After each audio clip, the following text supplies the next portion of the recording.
Hello everyone, I'm Steve Butler. I work for Yamaha Motor Corporation USA. I work in the testing division, and we're out here today for the introduction of the 2010 YZ450, a completely new machine. A very exciting day for everyone to ride this for the first time, and epic conditions, must say myself. So good I had to get out there and throw a few laps down myself. But there's some of the history of this machine. Obviously it started in Japan, and we first rode this machine in beginning of 2007, so it's some of its development has already started in 2006. We have tested this in Japan and the USA. We spent a lot of time at some of the Southern California tracks, and it's something that's really necessary for the development of the bike, and I think Yamaha does more testing in the USA than any other manufacturer. And the reason for that is that the speed of the tracks in the US is much higher. The whole concept was to make motocross easier for everyone, regardless of what level rider you are, from James Stewart all the way, even to a little guy like myself. This bike is very, very easy to ride. Hi, my name is Jonathan Belding from Yamaha Testing Department, and we're out here at Budds Creek with the all-new 2010 YZ450F. As you can tell, it's an all-new machine focused on making it easier to ride motocross. So the first major change with the engine is we spun the cylinder around backwards. So the intake is going in the front and the exhaust is going out the back. And we also rotated it back 12 degrees, so now the cylinder is slanted back on the motorcycle, more towards the center of gravity. The motor is real great. It has a lot of bomb end, so like you go out of corners, you're wheeling, you always gotta get up in front of that bike because it has so much power. But for a 450, it's probably the fastest 450 I ever rode. It's got all bomb end, top end's pretty good. It dies off sometimes, but it's really good with the new FI system. We actually installed FI, but we didn't just put it in the place of the carburetor like other companies. We took fuel injection and moved it to the front of the bike, and that allowed us to do a whole bunch of new things. So with the FI system in the front of the engine, the exhaust to the rear, it allowed us to move the gas tank towards the center of the bike and really slant the cylinder head towards the center of the bike.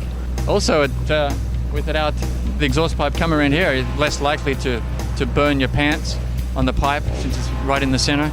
And then we also have a center-mounted gas tank, which also brings a lot of the weight towards the center of the bike, which also aids in quick handling and easy direction change. We've done a lot of things to move the mass of the engine, the gas tank, to move a lot of the heavy components of the motorcycle towards the center of the machine, which makes it very, very nimble and changes the handling character.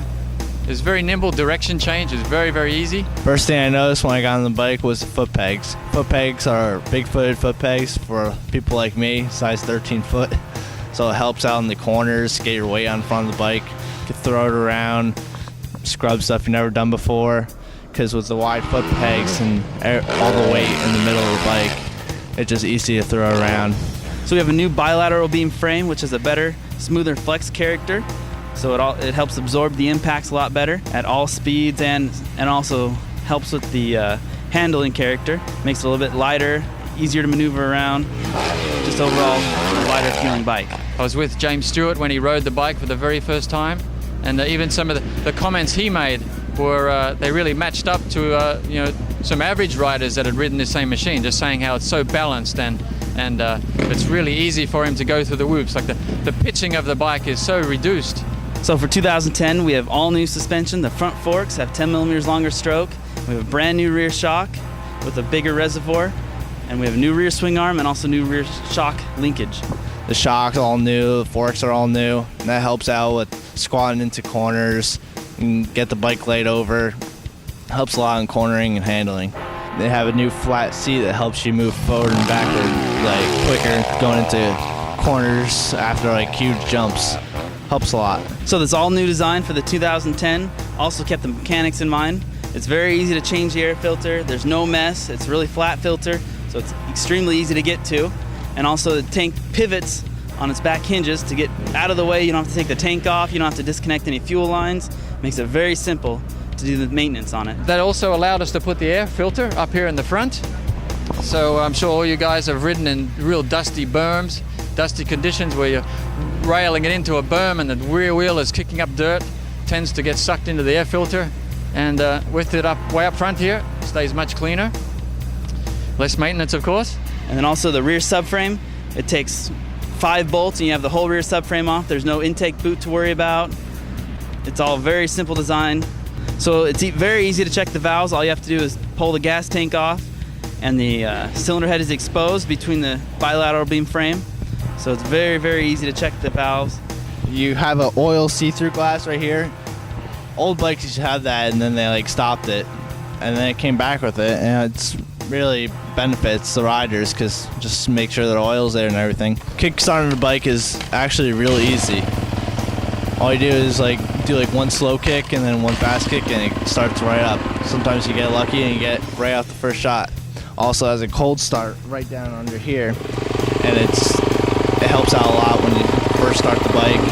And when you start the bike, it actually makes a cool noise coming out the rear, and it sounds like a car with the air intake.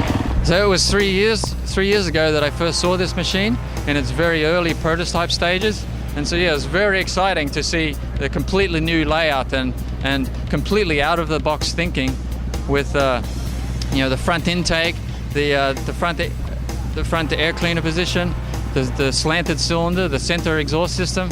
My overall impression of the bike is that it's great. Right out of the box, has all the power. Also, it has real easy handling. It's also really easy to maintain. That's what every rider wants. And Yamaha did their best on this bike. It's definitely worth it, and the weight was definitely worth it. So this is a 2010 YZ450, all new, with out-of-the-box thinking. We move everything completely backwards. The intake's in the front, the exhaust is in the rear, and we try to move everything towards the center of the bike just to keep it a well-balanced machine that handles extremely well and very predictable. So if you want all of the details of this fine machine, go to yamaha-motor.com, and we'll see you at the track.